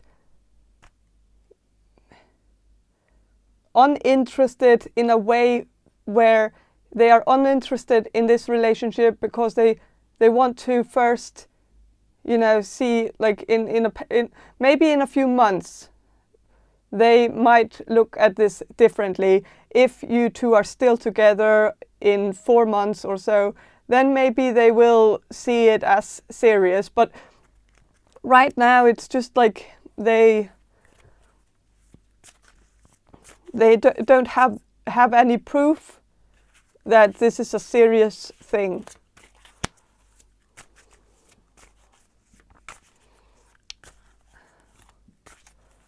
I'm going to shuffle and see what the cards have to say about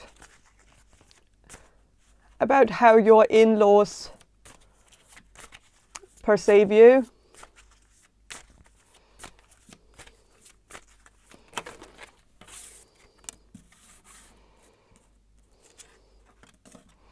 Well, with the Devil card,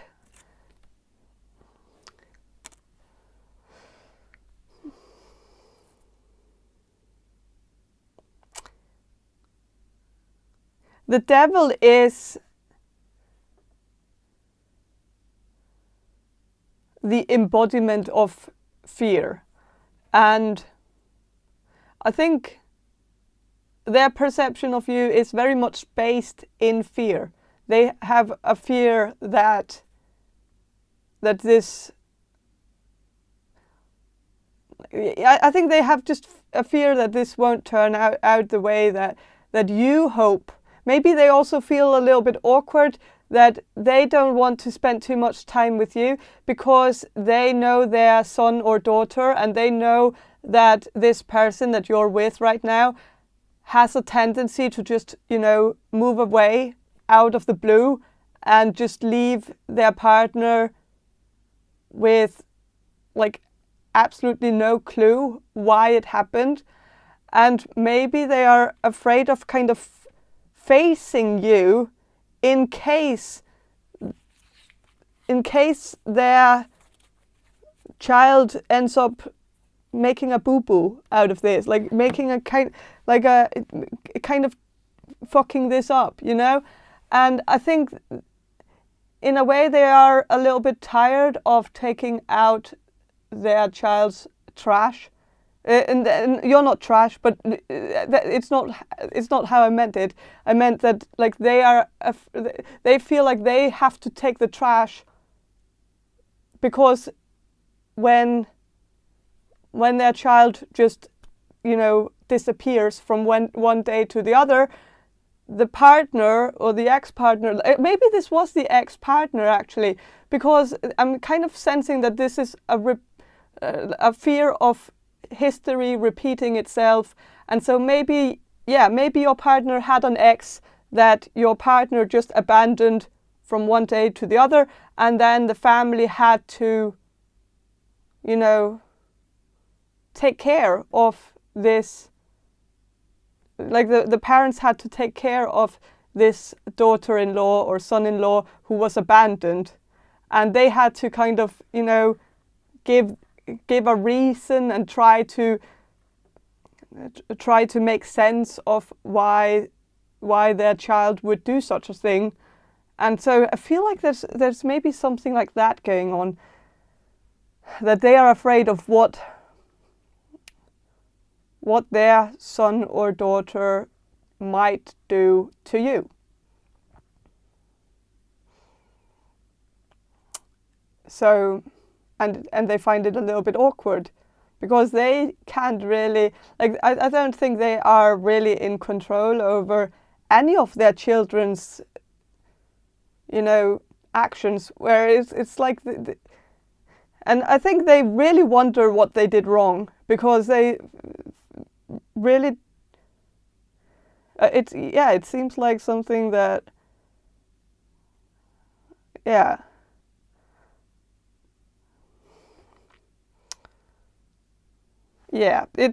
so the Judgment card is reversed.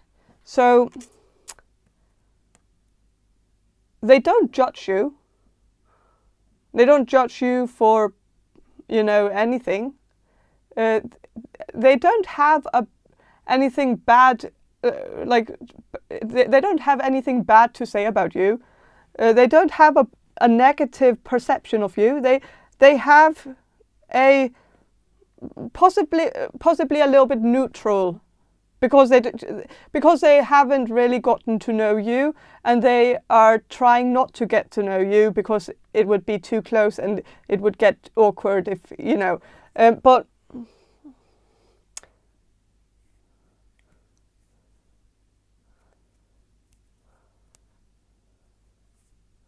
so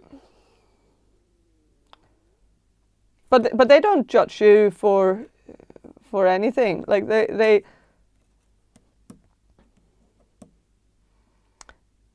like, even if they kind of might see it as a bad decision for you to be with their son or daughter, maybe because they feel like you're maybe gonna get hurt. But they still, like, even if they feel like it's maybe a bad decision to go through with this from your perspective, it's maybe a bad decision. But they still don't judge you for this, because it's like they understand that it's like there's nothing wrong with you, and I think they actually just blame their own son or daughter for everything. Like that, even if this relationship ended because of you, or because you, like, even if you were the villain of the story, they would still blame their own child for fucking it up. Like, I think it's just a habit, and I think they just know that it's probably true, though, that they've never been able to control this person, and never really been able to reason with this person. And this makes me very curious to who the hell are you dating? Who is this person? I hope this is not like a long-term thing. That I hope you haven't been with this person for that long, because it sounds like the parents would probably warn you from dating this person if you asked them honestly. If you tried to get an honest answer out of them, they would probably, end up caving and saying like, well, maybe not, maybe it isn't, maybe it's, maybe you would be better off finding somebody else.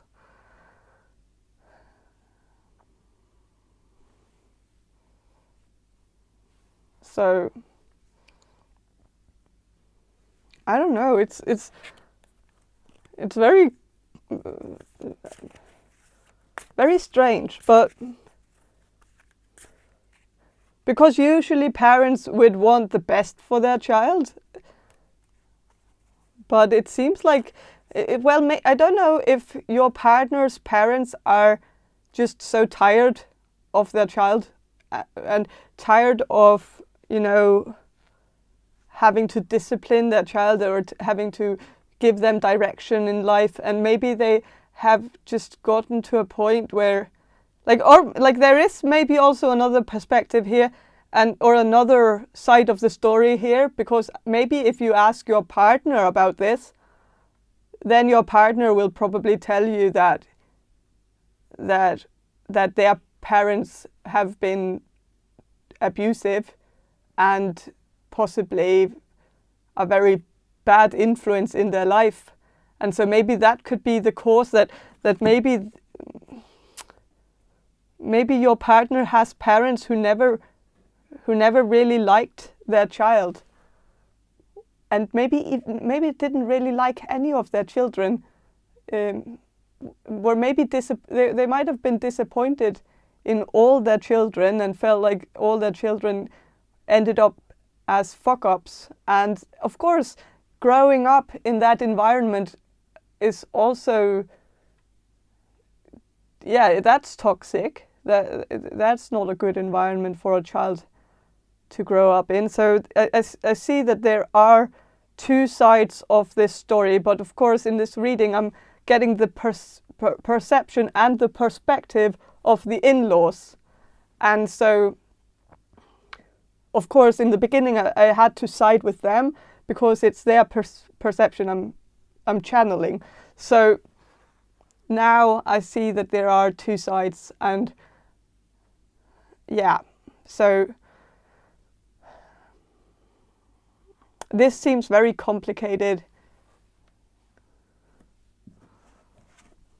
It could also be why your partner has had a hard time finding their place in life, finding the glove that fits. Maybe that is why they have been, rushing from one place to the other, trying to find somewhere that they felt at home in, like going from one education to the other, one school to the other, one job to the other, in order to find something that they have been missing in their childhood, some kind of feeling of validation probably, but also maybe feeling like maybe it also stems from them not really having having not really having a role model, and not really having anyone in their life who could see them for who they are, like see that your partner didn't have anyone that could see your partner as a person, as an identity, as a personality, like and what they could, fit into of boxes that are available to a child, like that it's good to have people tell you who you are, because even if you have people who tell you that you're like, and it's I think your partner has had people tell them who they are, but just not the right version of themselves has been mirrored back to them, reflected back to them. And so I think if this person, if your partner has been told their whole life that they can't really do anything right, that they are always a big failure, then maybe every time they've started an education, and at the first time that they fail at something, they might end up ending it completely and then starting fresh somewhere else, because they haven't, like because usually people who haven't been told they are failures their whole life, they can live with failing at an exam, because then they know, like, okay, yeah, I failed this time, but next time I'm gonna pass. So it's no big deal. But for someone who has been told that they are a failure their whole life, they reach that point of a failed exam, and it just validates everything that they've been told their whole life, and it makes them fall down to zero. And at that point, it's just about, for them, it's about giving up and starting somewhere where they can prove that, because I don't know, it's a little bit too deep for me. I don't know, but I think there is a lot of different aspects of this, and it is what makes it very complicated.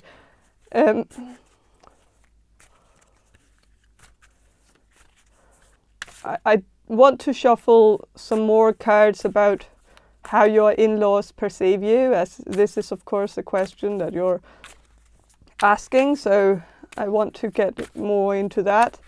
So how do your in-laws perceive you?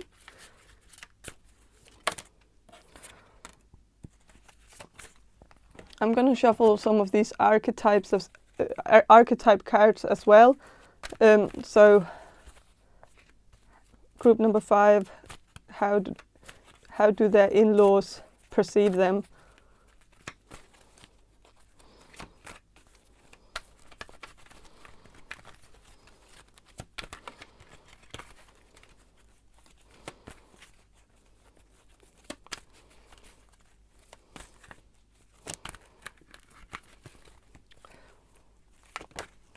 Well, okay, so with the Ace of Coins and the blank card here, like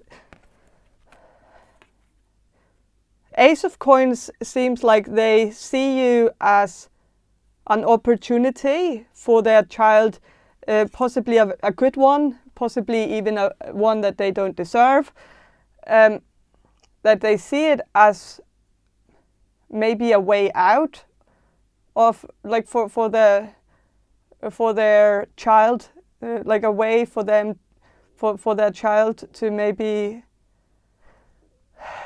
grow and become a better person. And maybe they, but with the blank card here about this, like, this is the Archetype Cards deck, and so they don't see you like, they haven't gotten your type down. Like, they don't really seem to know that much about you. They don't know who you are personally, and they don't know, like, anything. Like, their perception of you is very simplistic, and that makes sense, because that's also how they have perceived their own child. Like they have not really paid that much attention to the archetype, the stereotype, the personality traits, anything that could maybe, you know, identify that their child as a being, as a, like, I don't know, I think they've,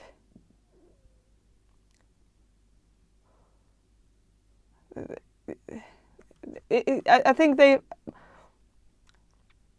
might even not have wanted to get into it because of, maybe because of a fear of losing their own child, like that they didn't really want to get too close to their own child in term, like if and that could make me think that for some of you, your partner's parents might have lost some children, or like maybe from a miscarriage, but also maybe like a child that died young, and it might have caused a wound that made your partner's parents very cold and made it very difficult for them to, you know, create that emotional bond with their children and also with their children-in-law in the future, you know, that it's something that has stuck with them, I think. But I feel like that's more specific for some of you, but it could also be because your partner's parents just have lost a lot of people, not necessarily children, but maybe siblings, maybe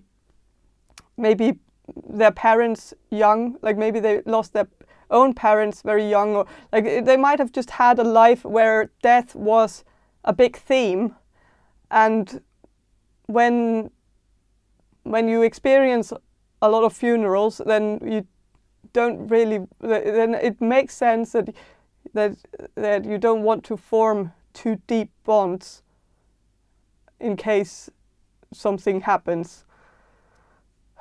But I don't know, it seems like there's a lot of underlying issues, a lot of things that have not been healed, a lot of suppressed emotions that have just manifested into bad decisions and terrible parenting. And I don't know, but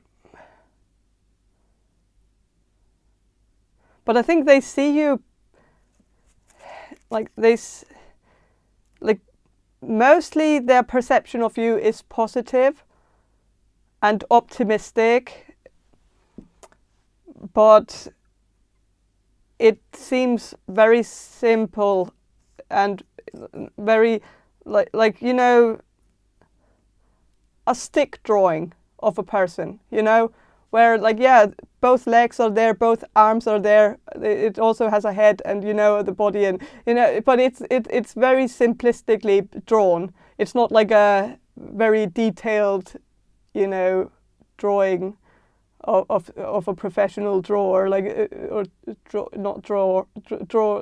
drawing artist, I don't know, but so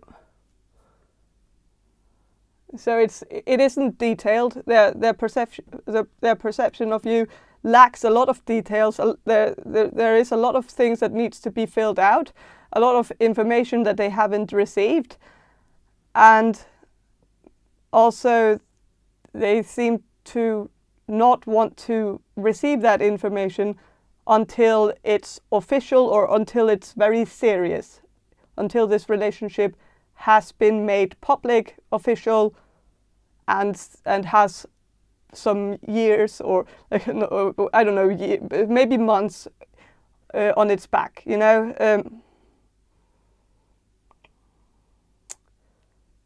So it. But yeah, I think that's all I have for you, group number 5. I hope this reading was helpful, and have a great day, and if you want a personal reading from me, check the description box below for more information on how to get one. And if you want to subscribe to my channel, please do. And yeah, thank you for watching, and bye.